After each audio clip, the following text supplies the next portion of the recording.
ter o registro aqui para gente. Então, bom dia a todas e todos. É um prazer estar aqui com vocês para a banca de defesa do trabalho de conclusão de curso do Thales Jefferson Rodrigo Schmidt, intitulado Negociações sobre Biodiversidade além da Jurisdição Nacional, Atores Nacionais e Contexto Institucional.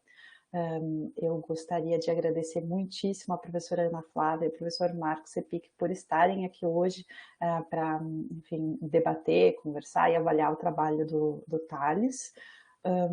De acordo com as regras aqui da instituição, Thales, você tem, vou colocar, cerca de 10 minutos para fazer a tua apresentação, para que a gente tenha o tempo de ouvir os professores e que tu consiga responder com calma, tá bom?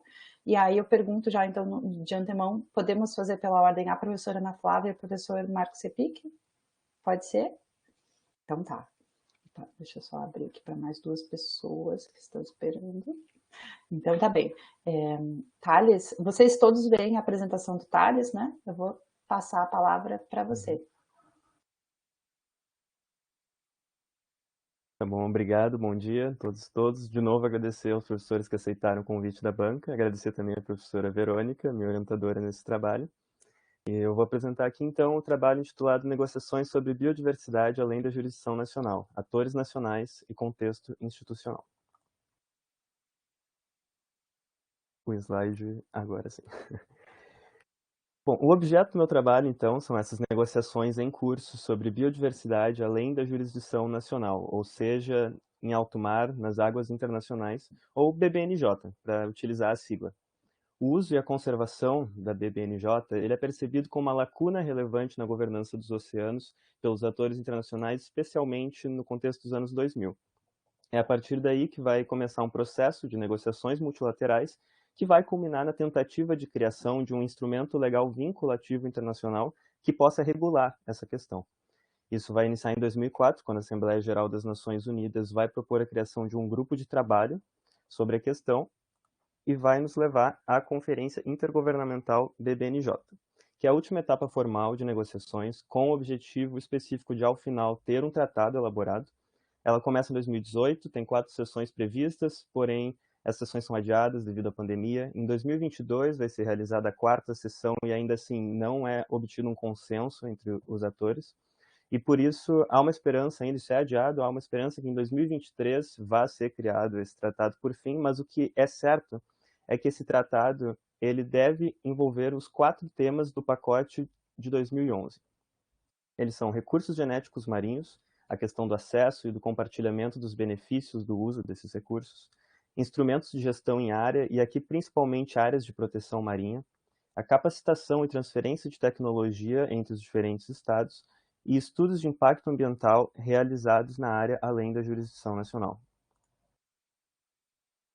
A nossa pergunta para compreender esse processo, então, é como as delegações nacionais, representando atores estatais, impactam as negociações da Conferência Intergovernamental sobre BBNJ nessas 4 sessões até março de 2022, para a criação de um tratado vinculativo, considerando o contexto institucional em que os agentes interagem. Nossa hipótese é que delegações impactam a capacidade de negociação e a forma como as instituições são mobilizadas no debate, conforme os diferentes negociadores que as compõem. Os objetivos do nosso trabalho são, principalmente, compreender o processo de negociação a partir dessa relação entre a composição das delegações e o contexto institucional. E para isso, então, nós buscamos entender a estrutura institucional que constrange as negociações, analisar as delegações e os delegados presentes e investigar, então, as possíveis relações entre a agência das delegações e a estrutura institucional na prática das negociações.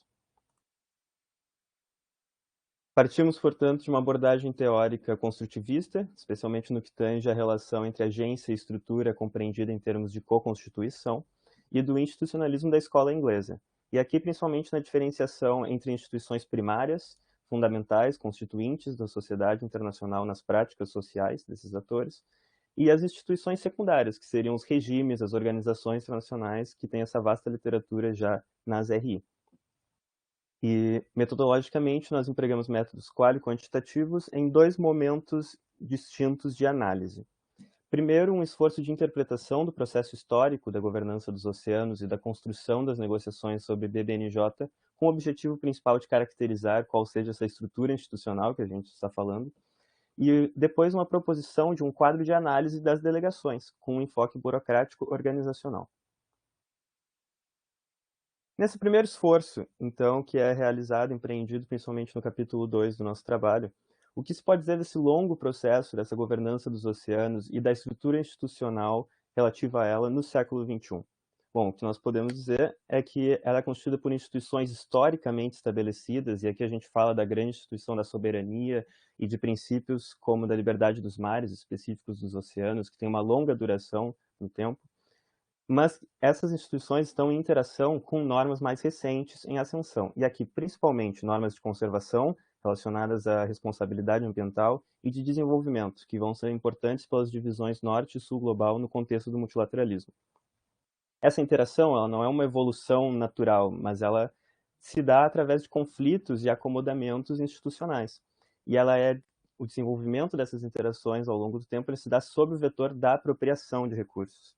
Isso é importante pela grande presença de fortes interesses de exploração, que estão principalmente representados em potências tecnológicas, um seleto grupo de atores, cerca de meia dúzia de atores internacionais como Estados Unidos, Japão, China, União Europeia, que detêm tanto a capacidade de exploração de recursos quanto de determinação dos rumos da governança. E é nesse contexto, então, que nós vamos olhar para a agência das delegações através da nossa análise no capítulo 3. Ela é uma análise de enfoque burocrático organizacional, então nós consideramos tipos ideais de representação a que cada delegado pode ser categorizado e abrange essencialmente o tamanho da delegação e a composição dela. Para entender a composição, com base na literatura, nós propomos então um quadro de análise com 6 categorias de representação.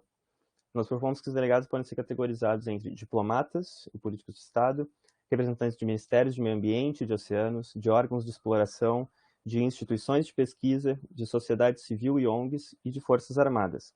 E, essencialmente, a nossa proposta é que cada um desses grupos vai reagir a normas diferentes dentro do debate e vai mobilizar instituições diferentes na hora das negociações.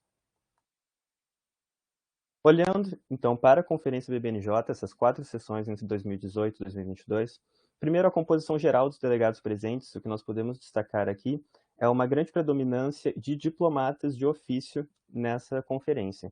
Isso é especialmente interessante se a gente compara com outros fóruns ambientais, como o Fórum Climático, especialmente, em que há uma grande presença de membros do Ministério do Meio Ambiente e especialmente sociedade civil, o que não acontece aqui na Conferência BBNJ. E isso indica, a princípio, uma prevalência de representações soberanistas nos debates. Mas olhando especificamente para grupos de negociação, para compreender então as desigualdades de representação, a gente pode destacar especialmente o lugar das potências tecnológicas nessa análise, porque elas detêm a maior capacidade de negociação. Elas detêm tanto delegações maiores quanto mais diversas, e por isso podem negociar mais efetivamente. Olhando então para a prática das negociações, que é o que nós buscamos fazer no capítulo 4, para observar nessa prática como se dá essa relação entre a agência das delegações e a estrutura institucional, nós vamos ilustrar isso com 4 delegações, não que elas sejam exaustivas da conferência, mas elas são relevantes, e por isso nós vamos olhar para Japão, União Europeia, Brasil e CIDs, os pequenos estados insulares em desenvolvimento ou grandes estados oceânicos, como eles mesmos se autodenominam ao longo do debate. E o que nós podemos destacar, olhando para essa prática, é que, bom, a forma como a estrutura institucional é mobilizada nas negociações realmente difere de acordo com os atores, o que significa que há um lugar da agência desses atores em relação a essa estrutura no processo da negociação. Além disso, a Convenção sobre o Direito do Mar, UNCLOS, ela é a instituição central, isso é inevitável, e ela é reforçada isso por todos os atores. Ninguém discorda que esse tratado que está sendo criado, ele tem que ser vinculado à UNCLOS e estando dentro dos limites dela. A soberania aparece como a principal instituição compartilhada entre os atores, que, claro, são atores estatais, mas ainda assim é interessante notar que há leves reinterpretações dela ao longo dos discursos conforme os diferentes atores. Além disso, há diferenças de representação e de interação institucional que podem ser percebidas ao longo das linhas norte global e sul global. E considerando as categorias de representação que nós olhamos na nossa análise, a que aparenta ser mais importante é a de representação técnica e científica, porque esses recursos são amplamente mobilizados por aqueles estados que os detêm. Indo então para as nossas considerações finais. Aí. O que nós podemos ver, então, considerando a nossa pergunta e a nossa hipótese, é que realmente delegações importam. Elas não são um fator determinante das negociações, porque poder e interesses também importam, mas elas são um fator, sim, dentro de um complexo fenômeno político. A composição das delegações está relacionada com capacidade de negociação e a diversidade de perspectivas na interação com instituições, e isso é perceptível na prática das negociações. E isso vai levar, então, a que seja relevante a percepção de que há assimetrias de representação na conferência. Estados com delegações maiores e mais diversas utilizam seus recursos, e estados com limitações nesse sentido das delegações reconhecem essas adversidades e buscam soluções alternativas para negociar mais efetivamente um tratado. E é justamente essas assimetrias das representações que se dão a favor desse seleto grupo das potências tecnológicas, aliado às representações soberanistas predominantes e essa dificuldade de consenso, que indica a permanência da lógica da apropriação de recursos, em detrimento de uma perspectiva de conservação e de preservação ambiental em um tratado que é sobre biodiversidade. E, por fim, cabe destacar que há limitações da reprodução institucional do direito internacional. O que nós queremos ressaltar aqui, nesse sentido, é que desde o início, lá em 2004, a questão de BBNJ é fundamentada no direito internacional como uma instituição da sociedade internacional. Ela começa a ser uma questão por ser percebida uma insuficiência jurídica. Então, a solução é entendida como a criação de um tratado. E quando esse tratado não é conseguido, não se obtém um consenso nas negociações, isso é taxado como um fracasso. Ora, isso não é naturalizável. Isso é justamente uma reprodução do direito internacional institucionalizado no multilateralismo. E é junto com a reprodução do multilateralismo que se reproduz justamente essas desigualdades de capacidade de negociação que nós tratamos aqui no nosso trabalho. Essas aqui são algumas das referências então, que eu utilizei especificamente nessa apresentação, mas outras podem ser encontradas no trabalho, é claro. E agradeço a atenção de todos. Obrigado. Muito obrigada, Thales, pela tua apresentação. Eu convido agora, então, a professora Ana Flávia Granja Barros Platier, a professora da Universidade de Brasília, do Instituto de Relações Internacionais, que pesquisa o BBNJ e que, digamos assim, foi a grande influência para o Thales escolher esse tema de trabalho. Enfim, para nós é uma alegria e uma honra te ter na banca. Bom dia, Verônica, bom dia, professor Marco, bom dia, Thales, de novo. É uma grande felicidade estar aqui, Verônica, uma grande alegria, imensa alegria vê-lo e conhecer o Thales. Parabéns, Thales, pela escolha do tema. Eu digo isso porque na semana passada nós fizemos o GT Humanidades no âmbito da CECIRM, que é a Secretaria Executiva da Comissão Interministerial sobre Recursos do Mar. E tá me ouvindo bem, Thales? Tá? E o nosso objetivo é mapear toda a pesquisa em humanidades e ciências sociais aplicadas que concernem ao mar, excluindo os militares, porque eles já fizeram essa pesquisa, eles sabem muito bem quem deles publica, qual texto, etc. Nós não fizemos, né? Academia não militar, digamos assim. Então, a gente está conversando com eles, trabalhando juntos, foi uma semana excelente. E qual foi a minha surpresa saber que não existe praticamente ninguém trabalhando sobre o tema. As pessoas que publicam, trabalham sobre o tema são muito poucas, né? Eu, Tauan, o Andrei, Leandra, Verônica, puxando um pouco para a Antártica e para tudo que dá. E no tema de segurança e geopolítica, claro, tem professores que trabalham sobre Atlântico Sul, os opacas e etc., que é uma agenda mais específica, muito conectada, e é mais tradicional, e essa agenda é mais forte, digamos assim, né? Então, uma negociação para a biodiversidade marinha, para o seu uso sustentável, sabendo que se trata de um recurso que está no alto mar, sob o tradicional selo do quem chegar primeiro é seu, res nullis, res communis, né? Dependendo das diferentes doutrinas, é algo fantástico. E a gente vê que as relações internacionais realmente subvalorizaram o tema, porque são 2 tratados obrigatórios extremamente importantes, o BBNJ e o Código de Explotação da ISA, da Autoridade Internacional dos Fundos Marinhos. Então, em paralelo, eles não conversam, eles não têm não tiveram a mesma trajetória de negociação, e mais interessante ainda, quem pressionou a ISBA para acelerar o processo e entregar o tratado no ano que vem foi aquele país, potência tecnológica, que se chama Nauru, e que por acaso é um dos que vai desaparecer porque a mineração no alto mar causa impactos gigantescos e assim, eles estão atirando no próprio pé. Então, parabéns, parabéns mesmo. O seu tema é uma escolha fantástica. Eu acho que tem mercado para o futuro, inclusive para você continuar o mestrado e doutorado, venha trabalhar com a gente. Ou então fica aí com a Verônica e se conecta com a gente aqui. Your System Governance já é a nossa rede, a nossa casa. E, então, assim, parabéns pela escolha do tema, pela escolha da orientadora, pelo desenho de pesquisa e pelo produto que você entregou. Parabéns, seu trabalho está excelente. É claro que eu vou comentar, fazer algumas críticas construtivas, mas eu acho que você cumpriu todos os requisitos para uma nota excelente no trabalho de conclusão de curso. Então, já começo agora com a parte de alguns comentários para melhorar, claro, sempre seu trabalho. Primeiro, eu acho que faltou valorizar um pouquinho nos termos, até que o próprio Blasiak usa, mas tem vários outros autores e relatórios, inclusive da OCDE, sobre inovação azul, economia azul, enfim, por que houve essa corrida de volta para o oceano? Muitos autores chamando o oceano de novo Eldorado, mais uma vez o Eldorado, porque agora não se trata mais de um espaço apenas, se trata de uma agenda que é complexa. Então, a teoria de regimes complexos se aplica de uma forma muito adequada, na minha opinião.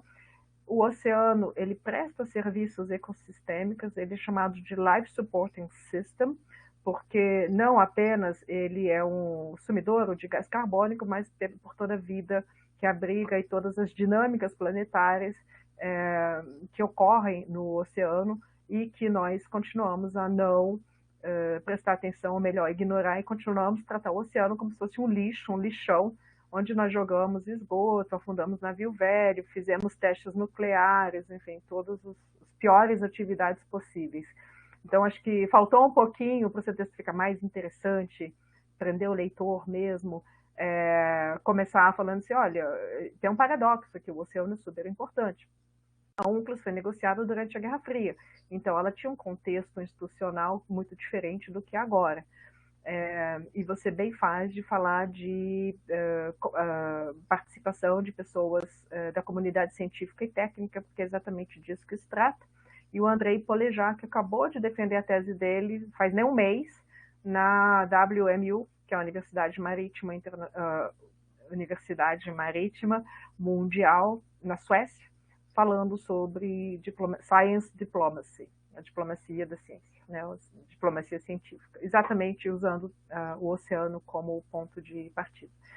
Então, eu acho que faltou na introdução um pouquinho mais de detalhes, de falar assim, olha, meu tema é muito bom, meu tema é ótimo, é super importante, não tem nada no Brasil, quase nada, e o oceano é uma agenda imprescindível para o século XXI, o que a gente está chamando agora de geopolítica do antropoceno.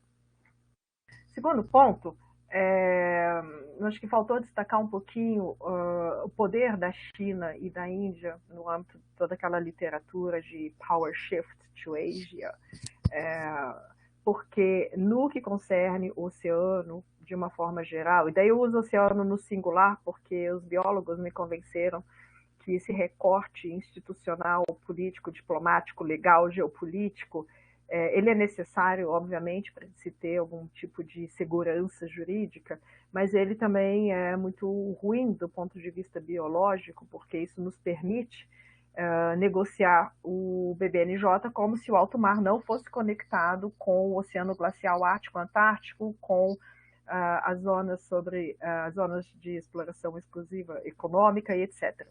Então, esse é um uma outra problematização para suas futuras pesquisas. Mas a China, na minha opinião, não deve ser vista como G77/China. Muito pelo contrário, a China é uma potência tecnológica, por si só merece uma categoria China, ou pelo menos mais peso na sua pesquisa. Em terceiro ponto, com relação à governança do oceano, eu destacaria que ela é extremamente fragmentada. Há vários regimes diferentes que foram criados, e você coloca isso ao longo de décadas de negociação. A UNCLOS é um ponto de partida, mas ela mesma, na verdade, foram décadas e décadas de diferentes negociações para se chegar aos acordos que compõem a UNCLOS. E o mais importante é a decisão, em algum momento, muito rapidamente, de not undermine, de não fragilizar ou não se sobrepor a regimes pré-existentes, principalmente no que concerne ao regime da pesca, que é um regime péssimo, cheio de problemas, e que, de qualquer forma, foi possível manter graças ao lobby do setor da pesca. Então, eu acho que no seu texto isso não está muito bem evidenciado. Acho que isso é importante, porque isso ajuda a responder a algumas perguntas de autores que falam de cegueira do mar, sea blindness. E, na minha opinião, não tem sea blindness alguma. A questão é que os países mais importantes não tinham a mínima vontade de regular o acesso e a repartição de benefícios. Você colocou compartilhamento, eu não gosto do conceito de compartilhamento, eu prefiro repartição, que é o mesmo da CDB. Compartilhamento parece já a geração de compartilhar arquivos no WhatsApp. E isso faz com que os países, de uma forma geral, não tenham se mobilizado para questões extremamente graves, que é o uso de recursos que são de todos, né? Então, defender o interesse geral da humanidade. E, então, a Sea Blindness não é um acaso, não é um fracasso, não é simplesmente porque ninguém pensou nisso, muito pelo contrário, é porque tem forças muito importantes que gostariam que não houvesse nenhum tipo de processo regulatório, porque eles estão muito bem assim, obrigado. E países como o Brasil, que infelizmente não atribuem devida importância para a questão do oceano de uma forma geral. Isso está mudando muito rapidamente com a CECIRM, com a Marinha, com vários atores, principalmente do setor público. A gente não tem um setor, uma sociedade civil organizada que é forte no que concerne o alto mar, mas ela é muito forte no que concerne a zona costeira, as comunidades tradicionais e etc.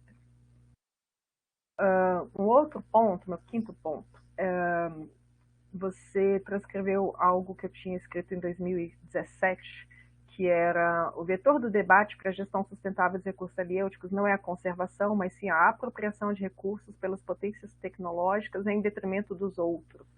Eu acho que tem dois erros aí, duas lacunas para você explorar e melhorar o meu texto. Ou você falar que assim, a gente tem que atualizar essa afirmação. A primeira é que as empresas para exploração dos recursos marinhos são atores extremamente poderosos, relevantes, e não podem sair do seu radar. O caso de Nauru, que eu acabei de mencionar, obviamente é uma ilha que não vai fazer explotação de minério no fundo marinho, que ela não tem nem capacidade para fazer isso. Tem alguma empresa por trás, obviamente, algum outro país financiando essa posição de Nauru. E o outro, casos bem interessantes, como é o caso do Brasil, por exemplo, que não tem uma indústria de pesca organizada, poderosa, competitiva no alto mar, não tem nem navio, mas mesmo assim vota como se fosse uma potência da pesca. E mais uma vez, nessa última reunião agora, algumas semanas atrás, lá em Nova York, a diplomacia brasileira sofreu essa influência do setor de pesca e do setor de petróleo, que não é muito fácil de ser mapeado, obviamente, porque a gente não tem acesso às reuniões que eles fazem o tempo inteiro, mas a gente entende que pela posição que o Brasil adotou, não é uma posição coerente com o que eu acho que seria o interesse nacional porque já que o Brasil não tem interesse em exploração nem de recursos minerais, nem biológicos no curto prazo, o Brasil deveria ser um porta-voz da conservação e do uso sustentável. E não é isso que o Brasil tem feito de uma forma geral. Então, assim, não é o perfil forte do Brasil e, na minha opinião, deveria ser. Com relação à sua escolha de mapear delegações e o contexto, eu acho que não ficou muito claro o que você queria fazer, como você fez essa mensuração de impacto. Eu entendo o que você quis fazer, mas eu acho que é uma parte, se você for publicar num artigo, ou se quiser depois fazer um livro, é uma parte que você precisa explorar mais. Porque toda vez que você fala de impacto, é muito difícil medir. O impacto num processo decisório é extremamente difícil de medir. Eu entendo que você consegue encontrar uma correlação entre o perfil das delegações e algo muito importante que você mencionou, inclusive nas considerações finais, as delegações dos países desenvolvidos, que você chama de potências tecnológicas, elas são geralmente muito bem preparadas, muito grandes e e conseguem mobilizar esses recursos científicos e tecnológicos muito bem, que é algo que o Brasil não consegue fazer ainda, mas a gente está trabalhando para isso. Então, essa parte de medir impacto, que eu acho que é o ponto fraco, o calcanhar de Aquiles do teu texto, tem como melhorar isso, sim. Tem outra questão também, que é quando você analisa no nível individual, vale a pena, já que você está trabalhando com delegações, né? Mas vale a pena você olhar dentro da delegação, de cada delegação, qual é o perfil dos diplomatas. E aí você provavelmente encontrará algo que tem se repetido em todas as negociações ambientais de uma forma geral, que é no Japão, nos Estados Unidos, no Canadá, na China, você tem diplomatas que estão ali há muitos anos negociando, que são extremamente bem preparados e que têm um conhecimento muito profundo do processo negociador. No caso do Brasil e dos países em desenvolvimento do sul global, de uma forma geral, isso não acontece. Não necessariamente acontece. O caso do Brasil, na minha opinião, é um caso muito problemático, porque os diplomatas brasileiros, como os militares também, circulam muito. Então, quem está na DEMAI hoje, há 2 anos, DEMAI que é a divisão que cuida dessa questão por enquanto, né? Daqui a 2 anos vai estar em outro lugar, fazendo outra coisa, outro país totalmente diferente, e essa agenda nossa agenda de negociação não se sustenta. E isso não é só uma questão ambiental, isso é um problema para toda a alocação de recursos humanos dentro do Itamaraty. O que eu estou falando? No caso do Brasil, eu acho que é um grande erro da diplomacia brasileira adotar o mesmo sistema que eles tinham desde quando o Itamaraty veio para Brasília, para não falar antes, né? O diplomata que praticamente escolhe para onde ele quer ir, o que ele quer fazer, ou ele é convidado por algum embaixador ou embaixadora. Isso está muito errado. Eles deveriam ser alocados por uma comissão, algum órgão central, em função das suas competências, como é no mercado de trabalho. Então, isso torna as delegações muito assimétricas. E no caso da delegação brasileira, de uma forma geral, para qualquer negociação ambiental, tem alguns embaixadores que trabalharam com o tema ambiental há muitas décadas, como é o caso do Everton Vieira Vargas, o André Aranha Correia do Lago, o ministro de Estado Luiz Alberto Figueiredo, ex-ministro de Estado, né? Alguns casos que são muito fora do que normalmente acontece dentro do Itamaraty. Então, o Brasil é um caso de estudo fantástico, porque isso, nesse caso de oceano, fica muito claro que as nossas delegações não têm acesso nem tempo de se preparar devidamente para uma negociação que é extremamente complexa, muito difícil, são muitos interesses em jogo e isso fica claro ao longo do seu texto. Tem uma figura, a figura 2, que você coloca, que é esqueci de colocar a página aqui, que é o perfil médio de delegações por grupos nas 4 sessões das conferências. E você coloca as potências tecnológicas, OCDE, G77 China, os países pequenas ilhas em desenvolvimento, que agora eles estão chamando de PCIDs, né? E os países menos desenvolvidos. Gostei muito do seu cuidado de colocar isso com gráficos coloridos, para que as pessoas entendessem o tamanho do desafio. Só que eu acho que você precisa atualizar, e eu sugiro que você atualize inserindo o CLAN, que é o Core Latin American Group. Você cita documentos que o Brasil fala em nome do CLAN, mas você não fala do CLAN ao longo do seu texto. Não tem muita literatura sobre isso, mas é algo que você precisa explorar um pouquinho, porque no começo nós, vários autores, eu inclusive, estávamos muito preocupados que o Brasil não estava fazendo aliança com os países vizinhos.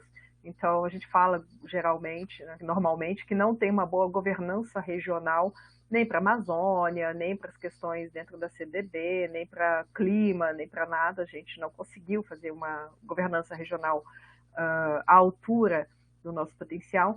E no caso do oceano, ao contrário, esse grupo se formou, são 12 países, eu não sei exatamente quantos estão assinando como clã, porque é muito recente, eles estão dentro, mas ainda é algo um pouco fluido, pelo que eu entendo, mas o Brasil está dentro do clã, e a tendência é que esse grupo continue assim, porque, como você colocou, a conferência foi suspensa, ela será retomada no início do ano que vem, então o clã tem tempo agora para se organizar e alinhar melhor as suas propostas. E o Brasil tem um papel central no clã, principalmente no que concerne a acesso e repartição de benefícios, porque o Brasil está promovendo o que a gente chama de modelo brasileiro, e uma das pessoas muito importantes é o Henri Nouvion, que é do Ministério do Meio Ambiente, só que ele está de licença, e ele estava em Nova York agora participando como uma espécie de assessoria técnica.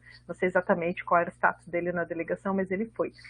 E ele é uma pessoa extremamente importante, porque ele é especialista de recursos genéticos e, mais especificamente, a agenda que a gente não conseguiu atacar, que é DSI, sequenciamento digital, informação digital do sequenciamento dos recursos genéticos marinhos.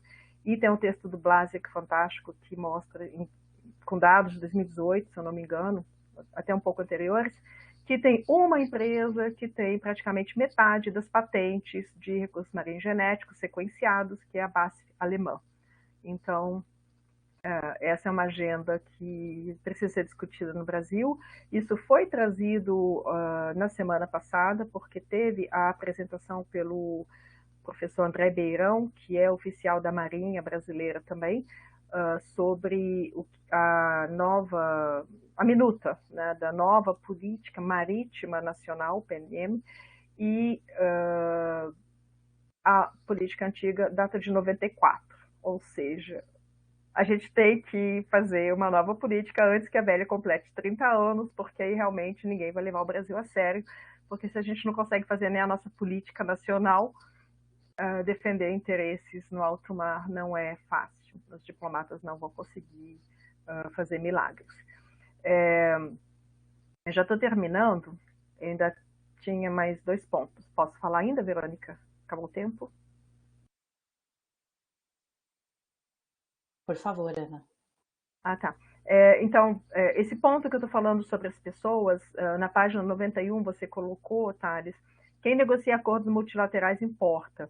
Excelente, isso é muito verdade, excelente esse teu nível de análise, por isso que eu falei que nas delegações tem pessoas extremamente importantes, que estão treinadas, que publicam livros, artigos, etc., ou tem as autoras que você cita, que são da System Governance, tem as 3 Elizabeths, eu acho que você cita só 2, são 3, tem a Rachel Tyler, tem várias outras, elas são pessoas muito conectadas com as delegações dos seus respectivos países. Então, falta um pouquinho também colocar essa parte que Tem ONGs gigantes, mas elas são praticamente todas do norte, de países desenvolvidos, são riquíssimas, super importantes, mas elas estão conectadas em rede com ONGs menores em países como o Brasil, e tem vários outros arranjos que são difíceis de mapear, que eu acho que faltou você colocar um pouquinho nesse sentido, do ponto de vista do que você está descrevendo aqui, tá? Outra coisa, mais uma vez, no que concerne ao Brasil, o Ministério do Meio Ambiente, ele sempre ele tenta mandar alguém, só que nos últimos anos ele teve uma posição muito difícil e ele ele foi extremamente fragilizado. Aliás, já faz muitos anos, eu diria desde a época da Dilma, ele foi cada vez mais fragilizado. Esse é um ponto. E o segundo ponto é que o Ministério do Meio Ambiente no Brasil não trata de recursos de alto mar. Trata muito pouco, eles não têm nenhuma coordenação geral, não tem uma secretaria, não tem nada. Já teve no passado, na época que o Francisco Gaetani era chefe de gabinete da Marina, alguma coisa assim. Tinha uma secretaria de mar, oceano, algo assim. Não tem mais, desde aquela época. Então, o Ministério do Meio Ambiente, no que concerne alto mar, é um ator extremamente frágil. E um outro ponto também, o Brasil tem um PL, que é o 6969, de 2013, que a gente chama de Lei do Mar, onde reconhece o bioma marinho, etc. 2013, está parado no Congresso até hoje, tá? Só para te dizer assim um pouquinho o panorama do que é o Brasil, e quando você for estudar Brasil, você tem em mente que a agenda nacional é muito frágil, muito ruim, e graças a Deus tem a Marinha e alguns membros da academia, universitários da oceanografia, da glaciologia, tem o pessoal aí da FURG, professor Krug, que é fantástico, e tem vários outros, não vou ficar mencionando aqui os 20 nomes de pessoas fantásticas, mas eles são de ciências da terra, ciências da vida, e a gente de humanidades sociais, só o pessoal do direito que se salva, que realmente tem pesquisa robusta, o resto está muito atrasado. E no Brasil, quem é um ponto focal extremamente importante é a CGGOA, que é a Coordenação Geral de Oceano, Antártica e Geociências, do Ministério de Ciência, Tecnologia e Inovação. A chefe lá agora é a Karen, antes era o Andrei Polejac, que eu mencionei, depois eu posso te mandar o nome dele, que eu acho que é uma pessoa que vale a pena manter contato, porque ele tem uma experiência profissional muito boa, recente, e tem agora a parte acadêmica para complementar. Então, ele é um interlocutor ímpar aqui no Brasil. Era isso que eu tinha para falar. Eu agradeço muito pela atenção e eu vou te mandar depois, por escrito, esses meus comentários. Eu fico à disposição para vocês, a gente pode fazer outra reunião se você quiser depois para discutir, mas eu queria terminar deixando para a sua orientadora, professora fantástica. Parabéns, trabalho ótimo. Thales, continue na academia, você tem potencial, seu texto é muito bem escrito, está objetivo. Tem uns errinhos, principalmente na conclusão, que acho que vale a pena você rever, mas é normal de final, né? A conclusão ela sempre sofre um pouquinho, tá? Mas, assim, fantástico, parabéns e muito obrigada pelo convite. Fiquei muito feliz de ler seu texto. Muitíssimo obrigada, professora Ana Flávia. Eu passo imediatamente, então, para o Thales comentar um pouco, Thales, tá? Não tudo. Sim, até porque são muitos comentários, agradeço muito a professora Ana Flávia, são realmente bastante comentários que, bom, obviamente é coisa de quem tem muito mais experiência no assunto e pode, então, dar essa guia bem boa para o trabalho, agradeço muito a participação. Acho que sim, tem alguns temas que a senhora comentou que eu cheguei a perceber ao longo do trabalho, a gente chegou a comentar isso, mas em algum sentido ficaram de fora do design da pesquisa e do que a gente iria analisar. A gente fez algumas opções no trabalho, até sendo um trabalho de conclusão de curso, de limitar delegações nacionais e ao contexto das burocracias dos delegados que estão presentes. Então, algumas coisas, mas que sim são extremamente importantes. Uma é a China. A questão da China, ela, por um lado, tem uma questão de que teria que ter um esforço especial para compreender a China, tanto pela questão do papel dela como um ator estatal no contexto do governança dos oceanos, mas também no sentido das burocracias desse Estado que vão estar presentes nessas delegações, vão estar atuando. Seria um esforço a mais a ser feito, mas o que a gente pode perceber na nossa análise, e que pode ser destacado, é que realmente o grupo G77 mais China, que é um grupo bem diverso, bem amplo, que contém muitos atores, é um grupo enorme, na verdade, ele tem as maiores variações dentro desse perfil médio. E essa é uma das questões, inclusive, das potências tecnológicas serem considerados um grupo mais relevante, até por haver uma variação menor dentro dos dados, quando a gente vai construir esse perfil numa análise simples estatística da nossa base de dados. E eu destacaria ainda aqui também a questão da fragmentação, que a senhora falou, talvez isso fique um pouco implícito no trabalho, de fato, mas o que realmente é importante e que a gente tenta destacar é a questão do princípio de não comprometer, que toda essa discussão do princípio de não comprometer, as diversas interpretações, elas se dão justamente no contexto dessa fragmentação. É por isso que determinados atores vão mobilizar algumas instituições nesse princípio de não comprometer e outros não. É por isso que a gente vai conseguir entender como alguns atores, na defesa dos seus interesses, vão mobilizar discursivamente que determinadas instituições não devem ser modificadas e que algumas questões, então, não devem ser discutidas, porque elas seriam um comprometimento de outras instituições, em detrimento de posição de outros atores, que estão buscando justamente modificar essa governança, esse status da governança da biodiversidade. E a questão de empresas, muito importante. No fim, a gente não colocou por dois motivos. Primeiro, pela escolha de atores estatais e das delegações nacionais, e depois, seguindo, inclusive, algumas das análises de Blasiak, que é a questão da representação específica, direta, da empresa nas negociações, ele mesmo também vê que ela não aparece diretamente. Então, teria que, talvez, fazer alguma análise mais indireta do contexto dessas negociações, dos atores que vão estar presentes, mas não fica difícil de pegar diretamente quando a gente vai olhar a lista de participantes prática das negociações, pelo menos foi o que nós tivemos na experiência da pesquisa. Sobre o perfil dos diplomatas, então, outra questão muito importante, e o máximo que a gente chega nisso é a questão da recorrência, que realmente é muito importante. Nessas sessões, a gente vai ter uma recorrência de delegados muito maior em países como, por exemplo, pertencentes à União Europeia, que estão mais envolvidos nessas negociações, do que em países do sul global. E isso é bem nítido.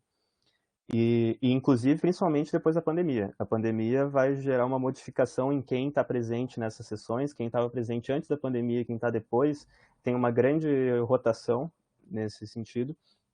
E são justamente esses diplomatas que estão presentes continuamente que influenciam mais nos rumos que essa negociação toma. Mas nós consideramos os diplomatas de uma forma geral, justamente pelo entendimento de que a gente está lidando com corpos burocráticos, com uma formação social desses indivíduos dentro das suas burocracias.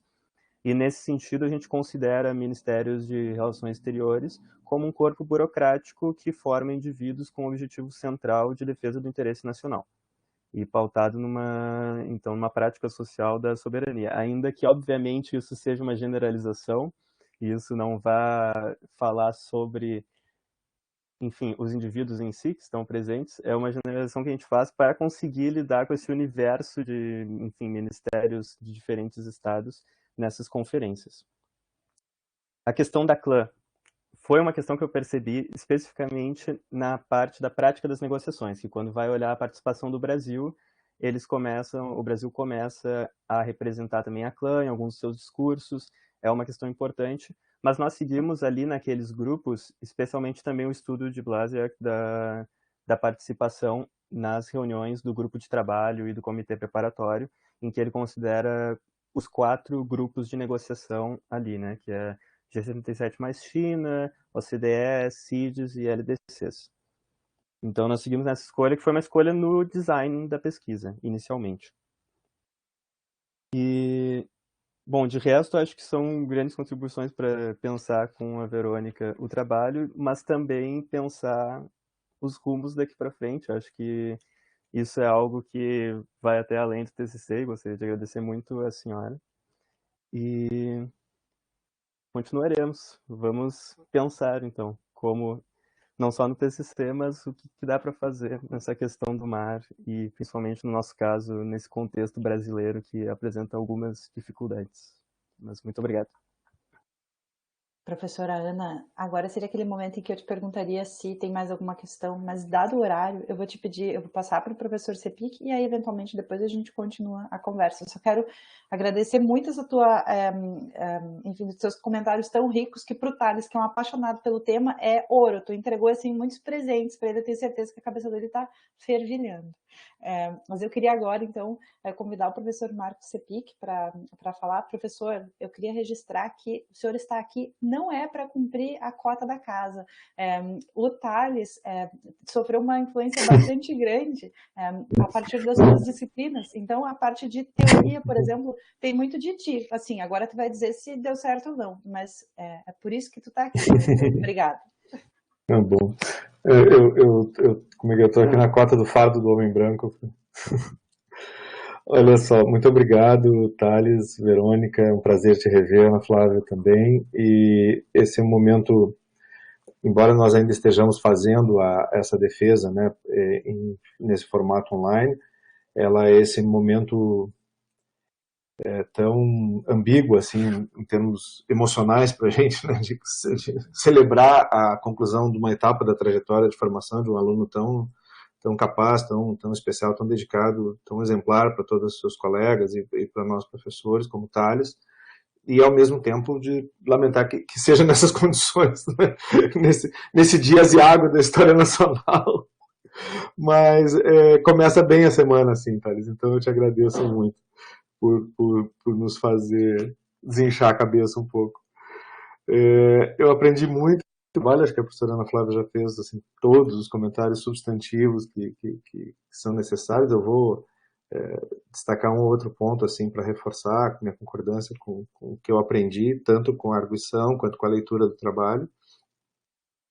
O primeiro aspecto desses, e portanto os parabéns, eles não são só para você, são para a Verônica, para o Gerima e para o curso, né? Mas me chamou a atenção, então, duas ou três coisas com as quais uma delas a Verônica já manifestou. Primeiro é esse contraste entre a importância do mar e dos oceanos para um país como o Brasil, que seja do ponto de vista econômico, de segurança, vulnerabilidade, é um país que é inseparável do seu meio ambiente, é inseparável né, dos seus ecossistemas, dos seus biomas e do mar e dos oceanos. Então, eu acho que o contraste entre isso e a atenção que a gente dá para esses temas, né, é muito gritante e teu trabalho está muito bem posicionado nesse sentido. O segundo, eu acho que foi também a profundidade histórica de procurar mapear as negociações e o processo tanto da etapa preliminar, desde 2004, né, até 2015, depois dos anos preparatórios, o período até agora, e o que vai se projetar além, né, de 2022, sobretudo diante desse novo contexto internacional que está surgindo, né. Do ponto de vista teórico, e isso tem a ver com algumas agendas que sobram ou que se desdobram do teu trabalho, né? Você sabe, né? Falei isso nas aulas com vocês. Eu não considero construtivismo e escola inglesa duas coisas diferentes, né? São a mesma coisa e eu acho e te agradeço. Eu não conhecia o trabalho do Knudsen e da Navari. Fui atrás, a partir da leitura do teu TCC. Eles têm um livro novo agora, de 2022, que atende exatamente um dos pontos que a professora Ana Flávia levantou, que é uma discussão mais específica sobre China e essa tensão entre a emergência de uma nova ordem internacional e mudança institucional para quem tem uma perspectiva mais construtivista, assim, né, da construção dessa ordem internacional, tanto no plano intersubjetivo quanto do papel das regras e das organizações. E obviamente, daí o tema da China aparece mais especificamente no capítulo sobre o Ártico, mas de maneira geral sobre essa questão da compatibilidade entre o que você chamou de princípio soberanista e o que se impõe em termos de mudança ambiental, não só climática, mas da biodiversidade dos oceanos, como um desafio de governança para o futuro da humanidade, né? Então, essa tensão ela é constitutiva do nosso tempo, eu acho que está muito bem abordado. Acho que a escolha teórica, ela né, como dizia a Barbara Gibbs, ela nos possibilita e nos limita um pouco as coisas que a gente é capaz de enxergar olhando. Então, claro, se você for descer, e me chamou a atenção isso também, você quem diplomatas, né? Quais diplomatas, qual é o perfil desses diplomatas, ou quais centros de pesquisa, que tipo de pesquisador, né? Que tipo de ONG, que tipo de empresa está por trás disso. Então, tudo isso desceria um outro nível de análise que a abordagem institucional, né? Porque você juntou institucionalismo histórico, escola inglesa e construtivismo num mix, né, numa coqueteleira, e o que sai daí tem uma dificuldade de analisar o nível mais baixo. É um trabalho de conclusão de curso, né? O fato da gente estar te estimulando e demandando coisa é porque sabe que tem uma agenda, que você pode ir digamos, para fora da negociação institucional do regime e para baixo, né, para as internas dela, para o chão da fábrica negocial e verificar esses interesses e essas normas, esses valores, né, que informam isso. Há um comedimento científico assim grande também, que por um lado é elogiável, por outro lado é angustiante, que quais são as implicações normativas disso, né? E o quão duro o cientista se obriga a ser muito comedido nos juízos, assim, e eu, no dia de hoje, assim, não consigo. Então, Nauru é o padre Kelmon do BBNJ, né? Assim, e os interesses do Brasil, negócio, quer dizer, pesca e petróleo, há uma contradição muito fundamental assim, entre o tipo de entreguismo predatório que caracteriza as posições do governo brasileiro nesse momento, com uma retórica patrioteira, assim, de soberanista, entre aspas, né? O exemplo da Amazônia é nossa e por isso podemos transformá-la num estacionamento, né? A plataforma continental é nossa e por isso a gente pode transformá-la num depósito de lixo. Há esta contradição mais fundamental que deveria informar um pouco também que interesses soberanistas são esses, porque a mera contraposição entre interesses soberanistas e transcendentes, digamos assim, para uma governança que se compromete com a sustentabilidade, que se compromete com as gerações futuras, ela esconde talvez diferentes interesses, né, da coisa. Eu não fiquei muito convencido da classificação de potências tecnológicas nesse negócio, assim, né, por conta do meu jeitão, assim, né, do fardo do realista branco. O que são potências tecnológicas, né? Mas fora isso, eu achei, enfim, muito, muito bom o nível de análise. Acho que Ana Flávia estava falando da diferença entre impacto e correlação, né? Claro, a palavra impacto, para mim, sempre leva à questão da avaliação estatística de impacto, né? Em avaliação de políticas públicas, mas a gente usa esses termos de maneira muito pouco técnica na área de relações internacionais, mas eu entendi que você queria dizer, olha, tem um efeito isso aqui, né? Tem uma importância. E você disse, olha, a importância que tem é que a análise do contraste entre a composição das diferentes delegações demonstra, sobretudo no caso brasileiro, a fragilidade da posição do Brasil de negociar qualquer coisa, seja soberanista ou não, né? É ridícula, né, a composição do negócio, por conta desses aspectos, inclusive institucionais. Aí tem um problema que ainda está entre o nível institucional e o individual, que é um pouco de análise crítica dessas instituições, que é difícil você fazer, mas que, no caso, obrigaria a olhar um pouquinho para dentro dessas instituições, sobretudo por conta do peso da composição dos diplomatas nas delegações, né? Então, parece, como, né, sendo diplomatas brasileiros e japoneses, dá tudo a mesma coisa, sendo diplomata da União Europeia, de Nauru, do Brasil, e não, né, tem uma fragilidade que não é dos indivíduos apenas, né, mas da organização institucional, né? O perfil do Ministério do Meio Ambiente, o perfil do Ministério das relações exteriores no Brasil, da organização das carreiras, do ciclo de gestão. Esse grau de fragilidade institucional, ele reforça, né, um olhar para isso, ele reforça o ponto que você está fazendo da ausência de quadros técnicos e de outros ministérios e de órgãos de gestão de recursos do mar. Então, eu acho que tem uma agenda de pesquisa aí para frente também nesse nível, antes de chegar no nível individual. Mesmo antes de descer até o nível individual, que também seria fantástico, já que a pegada é construtivista, né, daí menos a parte da escola inglesa, do construtivismo, e mais a parte sociológica do construtivismo, permitiria daí talvez entrar um pouco mais no perfil das pessoas, né, da subjetividade, dos valores da sua, que eles professam, né. Mas eu acho que a gente tem essa tensão, né, uma contradição muito fundamental, assim, que fica evidente nessas negociações entre os interesses de curto e longo prazo e a capacidade de ceder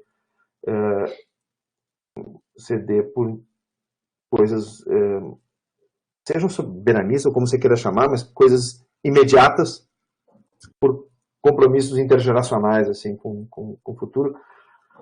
Não digo nem do planeta, né, que seria o ideal da humanidade, né? E não há essa disposição de mais longo prazo da parte de atores muito importantes nessas negociações. Vamos ver o que sai para aí. Eu, de novo, não tenho uma pergunta. Talvez a única seja assim, o detalhar um pouco o que você chamou de vetor de apropriação, né, por conta disso, que exploração de recursos ela esconde coisas diferentes, desde a pesca e da exploração de petróleo, mas também ativos, né, biotecnologia e ativos, como a Ana Flávia estava falando, né, bancos de dados genéticos e tal. Então, talvez o que é esse vetor de apropriação um pouco mais fino na análise, eu fiquei em dúvida ali. Talvez essa seja a única pergunta, né, que eu gostaria de colocar. Obrigado, parabéns. Eu depois envio as anotações também e fico muito feliz assim de poder participar da tua banca hoje. Obrigada, professor Cepic. Thales, é contigo. Muito obrigado, professor, pelos comentários. Acho que especialmente essas questões de, algumas dificuldades teóricas e de nível de análise, pensar um pouco, refinar um pouco mais essa coerência entre o que a gente está propondo teoricamente e a análise em si, até onde que a gente vai com os dados, até que nível, é uma questão que vai ser bem interessante a gente pensar também. Retomar isso um pouquinho na conclusão, assim, acho que valia a pena retomar um pouquinho na conclusão. Quais são as implicações teóricas da análise que você fez para a tua proposta de um mix, né, de teorias aí? Sim. Eu conversando com a Verônica, até a gente às vezes tem um pouco essa discussão das limitações da análise teórica proposta e como é que a gente trabalha isso. E também alguma preocupação de, isso é um trabalho de conclusão de curso, a gente tem que conter um pouco esse lado quais são as implicações disso aqui, porque é difícil dizer quais são as implicações disso aqui sem ter que citar alguém que realmente saiba muito melhor o que está fazendo, o que está falando, mas sim, é um lado do trabalho que a gente vai considerar em conjunto, então, até a partir desse incentivo.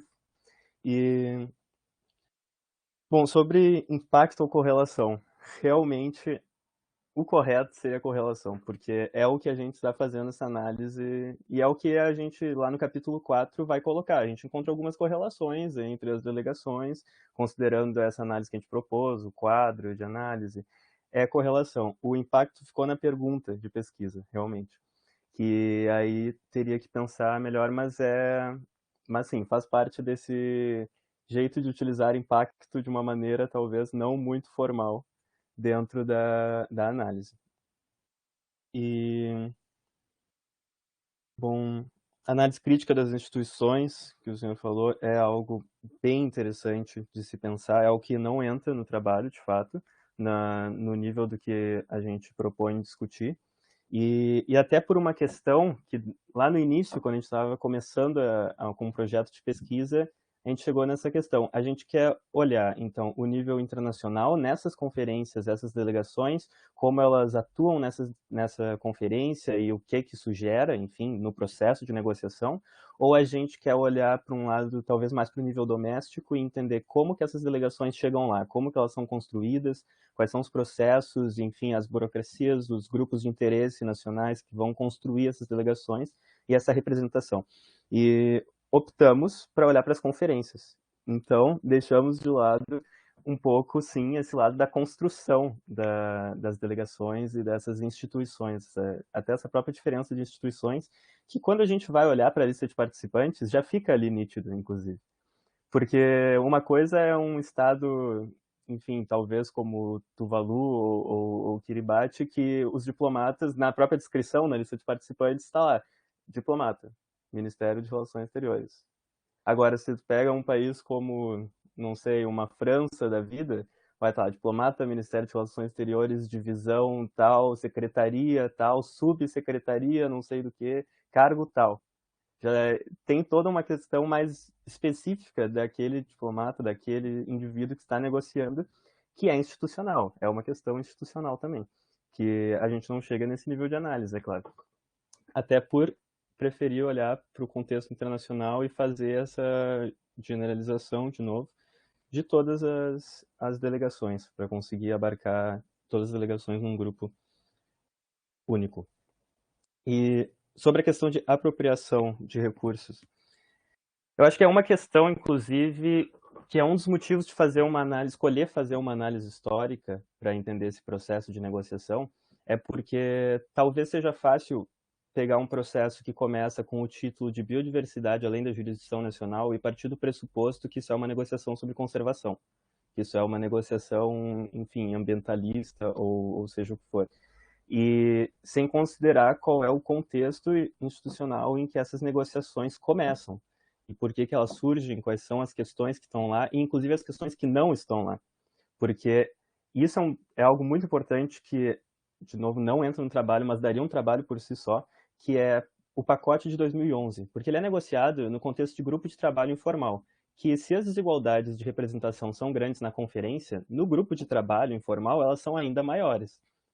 E é nesse contexto que vai basicamente se delimitar o que vai ser discutido de fato para um tratado. E são só 4 questões e deu. É isso. E o que for pertinente a essas 4 questões. Não entra, por exemplo, e é interessante até apresentando essa pesquisa em outros contextos, às vezes algumas pessoas perguntam: ah, mas e a poluição da navegação marinha? Ah, mas e a questão dos plásticos nos oceanos? Não entra. E não entra por uma questão que foi debatida e acordada em 2011 e definida. E nesse sentido, então, a grande questão da apropriação na BBNJ é justamente recursos genéticos marinhos. Esse é um tema que foi definido e ele é central nas discussões. Ele vai ser muito divisivo, ele é um dos motivos de não ter consenso para a criação de um tratado, passa exatamente por isso, aquele texto que a professora Ana Flávia citou, do Plaza, que a gente menciona também, que é isso, 98% das patentes está relacionada a 10 países. 44% das patentes relacionada a uma empresa.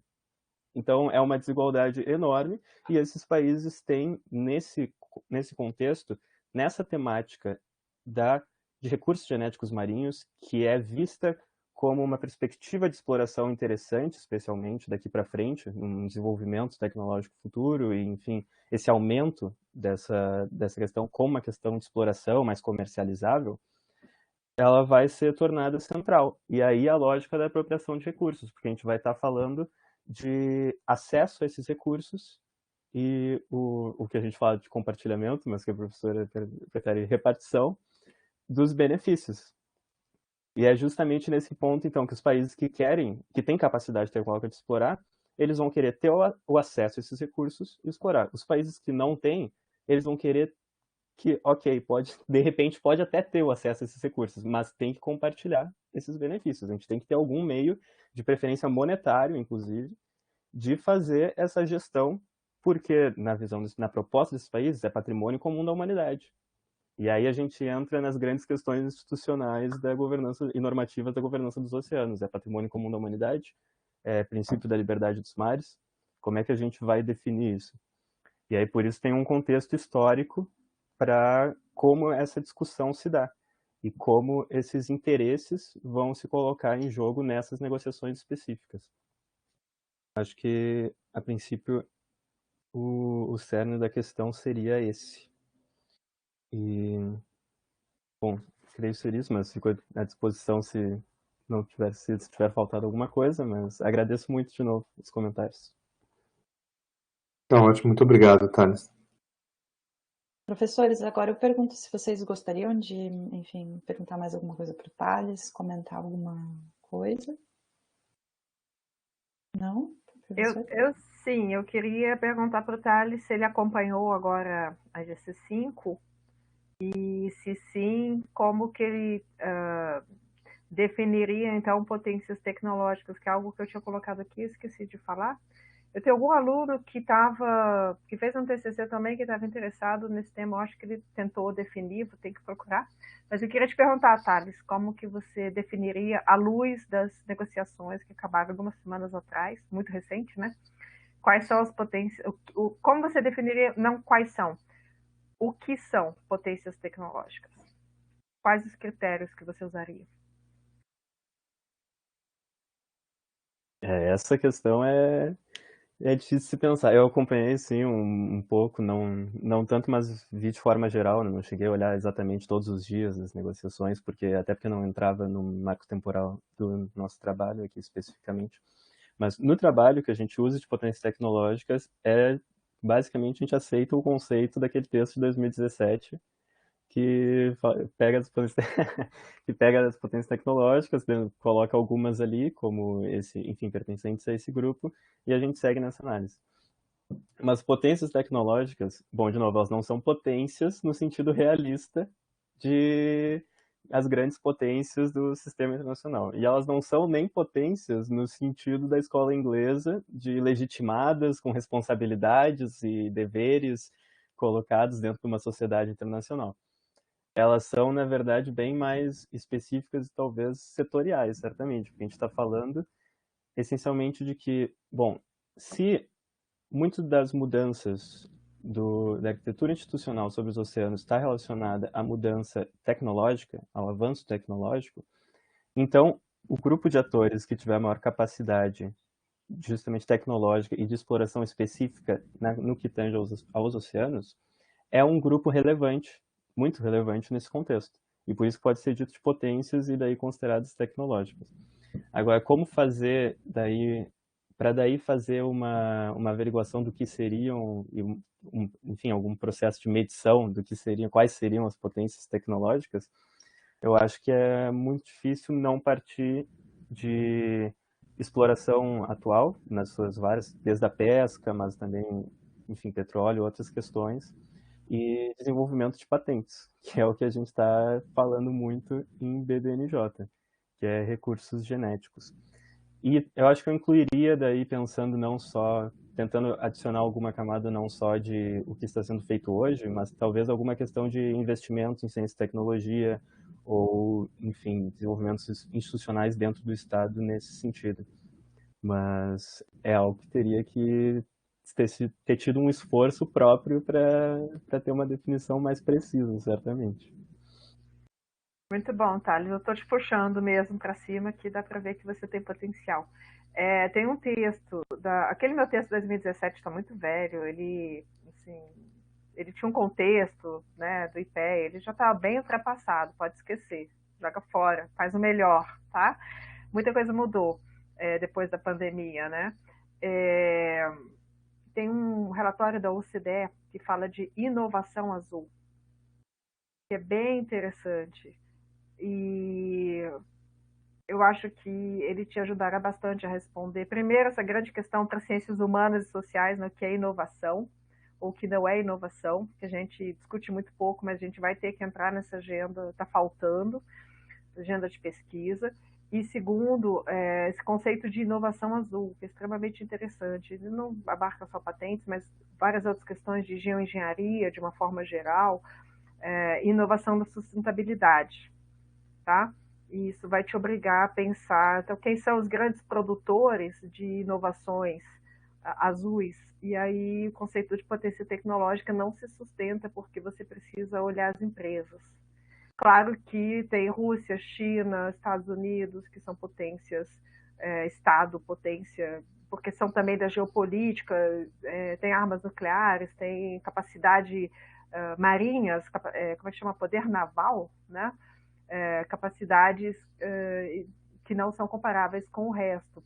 Mas, do ponto de vista da ciência, tecnologia e inovação,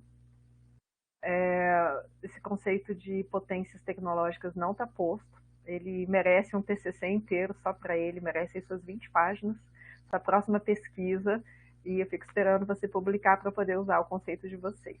Obrigada. Maravilha, Ana. Alguém? Podemos passar para a próxima fase, então, da banca. Eu vou criar uma salinha, então, para deliberar com o professor Cepic e a professora Ana Flávia. Só um minuto, gente. Não sei se a Ana Flávia está familiarizada com esse MConf aqui da URGS, que tu... Ana, eu vou mandar um convite agora que vai aparecer na tua página, tu aceita. A gente vai para uma salinha de apoio. Ah, tá. Aparece aqui. É um breakout room que ele cria automático. Tá. Ah, tá. Só que entrar na sala de apoio, né?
Voltamos. Voltou.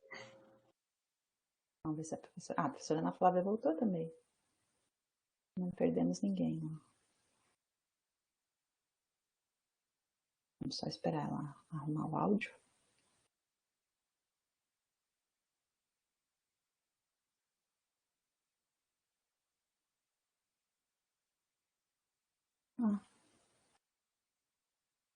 Às vezes demora um pouquinho para... Não, ela pediu para entrar de novo, então acho que deu algum... Agora deu. Bom, Thales, a banca deliberou, deixa eu abrir a ata aqui, em relação ao teu trabalho, negociações sobre biodiversidade além da jurisdição nacional, atores nacionais e contexto institucional, e a banca deliberou que o trabalho foi aprovado, são necessárias pequenas revisões de forma, o conceito final é A, e aqui o parecer descritivo, que eu vou elaborar depois, vai apenas destacar, bom, a relevância do trabalho, do tema, atualidade e de que você coloque na conclusão sugestões para a continuidade da pesquisa, que aponte alguns caminhos para a continuidade dessa pesquisa. Então, eu agora posso dizer de público, parabéns, Thales, foi uma alegria muito grande ser tua orientadora, desde, sei lá, o segundo semestre de faculdade, ele no primeiro semestre vai lá para conversar, eu digo, menino, tu está começando agora, enfim, e o tempo passou e tu está aí, uma felicidade grande, e contar para vocês que o Thales foi premiado, ele recebeu o prêmio Jovem Pesquisador na sexta-feira, o que também nos enche de alegria, porque foi um reconhecimento para esse trabalho muito legal que tu tem feito e que tu vai continuar fazendo, a gente espera, no mestrado. Então é isso. Parabenizar a família do Thales, os amigos. Parabéns, Thales, família, Verônica. Que colaborou e ouviu muitas vezes a apresentação do Thales. Nem sempre a gente conseguia entender tudo o que ele queria dizer, mas a gente estava lá ouvindo pacientemente. Então, parabéns. Obrigado.